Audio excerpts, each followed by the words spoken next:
Here we go. Another year. Dodgers, certainly. Everyone's going to be keeping an eye on them. The talk is, can they get to 117? That'd be the modern era record.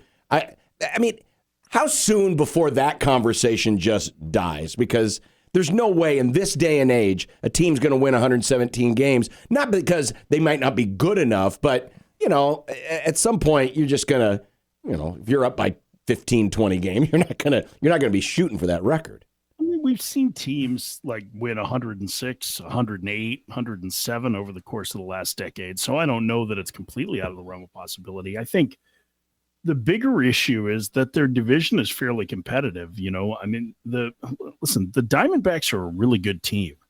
The Padres still have a ton of star power. The Giants, it could go either way. If they stay healthy, they're going to be really competitive. And I know that everybody likes to take shots at the Rockies, and they're not the most exciting team, but they have a couple of guys that can pitch. Chase Dollander is going to be there in the not-too-distant future, and they're going to catch the ball, which means that they've got a chance to win some low-scoring games on the road because their offense isn't going to be very good.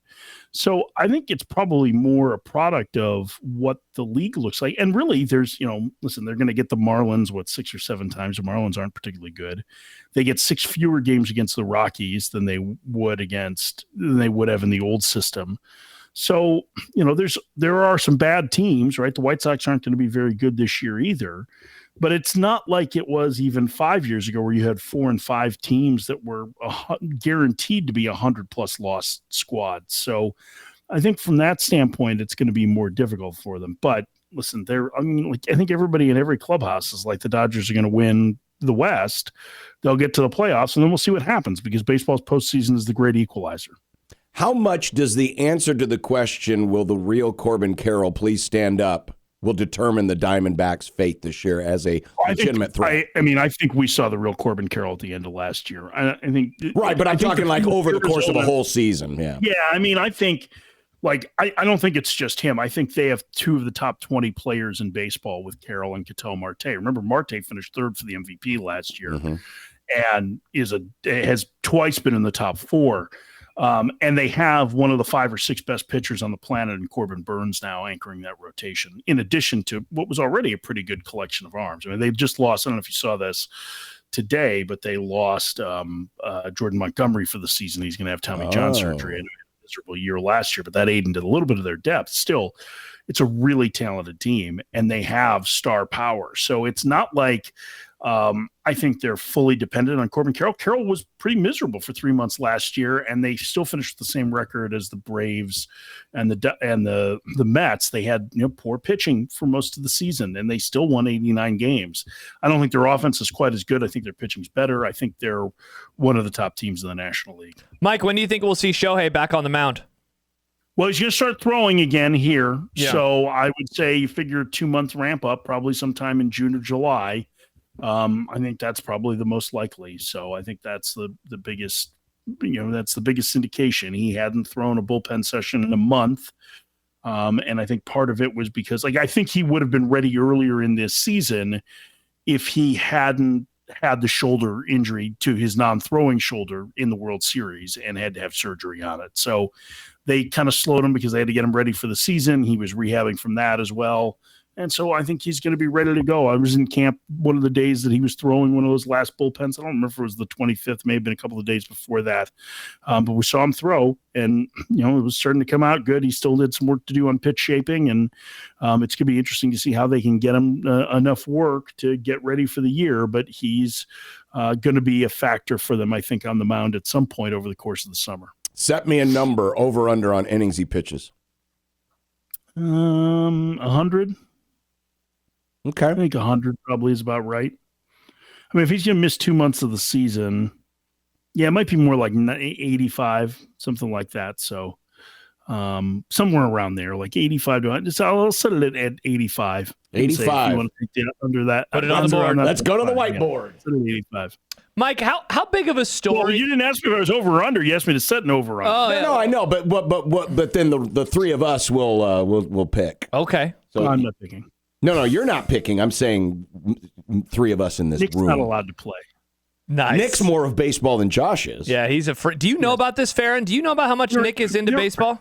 Yes, I do. There are doorstops in the 1620 The Zone studio that are into baseball more than Josh is. That's true. Hey, I will be at a baseball game in a month. I'm going to a baseball game next month, a major league game. Where?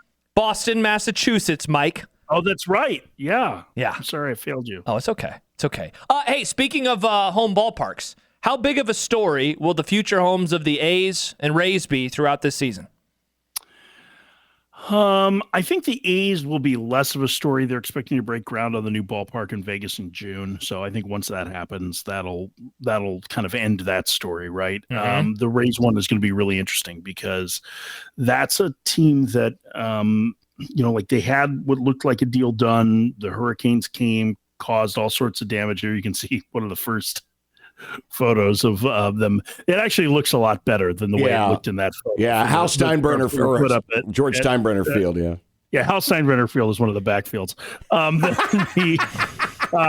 So the Rays are going to play in Tampa at minor league stadium. They backed out of a deal that would have built them a new facility, basically where the Trop is. It would have been a huge multi-use area. The league is not real happy with them because they were so close to getting it done. It fell apart over about $100 million, which with really wealthy people is like the change that we've got on the couch. So, I think maybe they want to try and see how this goes this year. And if they can build something in Tampa closer to their fan base, they're not going to leave the market. The league is committed to the market. They're going to stay there. And the problem is that those cities that people like to continue to bring up, like Nashville or, let's say Salt Lake City or Vancouver or Charlotte or Raleigh, those are the places that MLB wants to expand to. They didn't view Vegas as an expansion market, right? They view these other cities as that, and they want the $2 billion that comes with an expansion team there. So I think it's going to be a big story for not just where the Rays play long term, but what the ownership looks like over the course of the year. Speaking of Hal, or the Yankees. Hello, Dave. Hello, Dave. No Juan Soto. Luis Gil is out for a couple of months. Obviously, they lost Garrett Cole prior to the season. Mm-hmm. This kind of feels to me that it's either the Yankees make a big move and loosen the purse strings, or they could regress big time this year. How does it feel to you right now, the Yankees? Yeah, I don't know that there's a big move for them to make. Right, I'm thinking like trade deadline type stuff. No, but I don't know that there's that player that's going to be available. I mean, Sure. like Sandy Alcantara's name is going to get thrown around a lot. The Marlins ace who's coming back from Tommy John surgery, maybe he gets dealt. I don't know if the Yankees have the best players to be able to afford to be able to acquire him, and Alcantara's a guy that is going to have a lot of teams that are interested in him because he's inexpensive for both this year and next. So I don't know. I am I would say I'm not very concerned, but I'm concerned about them. There are a lot of issues that they have. Is Paul Goldschmidt going to turn back the clock? This guy was one of the best players in baseball for a decade, but he's 38. Is Cody Bellinger closer to the 2023 Cody Bellinger or the 2024 Cody Bellinger? What is Jason Dominguez like? Who is going to play third base? Greg Nettles ain't coming through that door for them, so they don't have a real third baseman right now. And the starting pitching depth has been teetering because of the loss of Cole and Heel, and then add to it that they have Clark Schmidt on the injured list to open the year, although it's relatively minor. So, I think it's a fair question to ask as to like what are the Yankees going to do. I don't know what this is going to look like. I mean, they have enough talent that they should be competitive throughout the year. The American League is kind of a crapshoot in general, so there are going to be a lot of teams that are right around 500. I think just about all 5 of those teams in the American League East will fit that mold. Yeah, I was going to ask you about the American League because it feels like it is more up for grabs than I can remember it in a long time. I have no idea what's going to happen in that league. I think you can count 12, and if you really wanted to squint, 13 teams that would be competitive this year. There are some people that feel like the A's are a team to watch. I'm not quite as sold on their pitching and their pitching depth, but like the Angels probably aren't going to be very good and the White Sox won't be. And other than that, it's pretty competitive. And so there's not a team that looks like on paper a 95 win team. That doesn't mean somebody won't.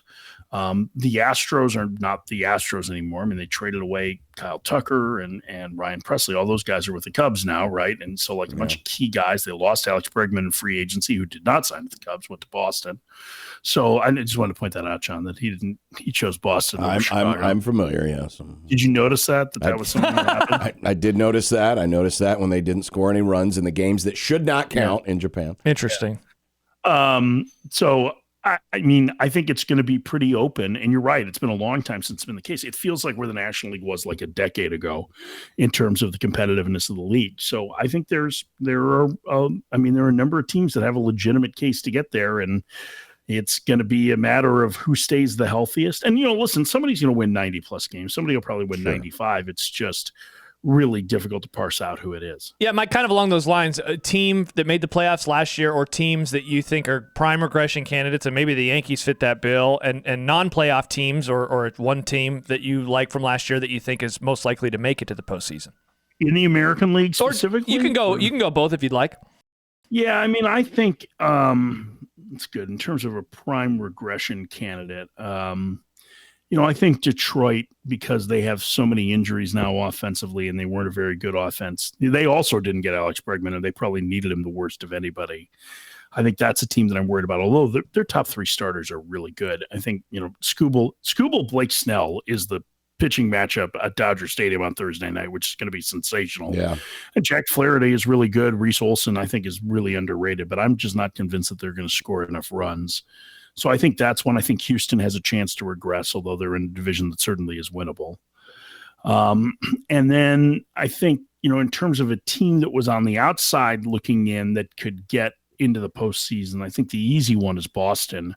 That team's pretty good. I think, they have some issues in the rotation to open the year, right? They've got three starters that are on the injured list, but those guys should be around fairly quickly. So I think that's the easy team to pick right now. And I think in the National League, Arizona missed the playoffs last year. I think that's that's a team that's got a really good chance to get back to the postseason. They're a better team than they were last year, and they're a better team than they were when they won the pennant 2 years ago, which doesn't mean anything. I mean, you don't have to be a good team. You just have to make the playoffs. Oh, I had the Rangers do that too. Their offense is going to be sick.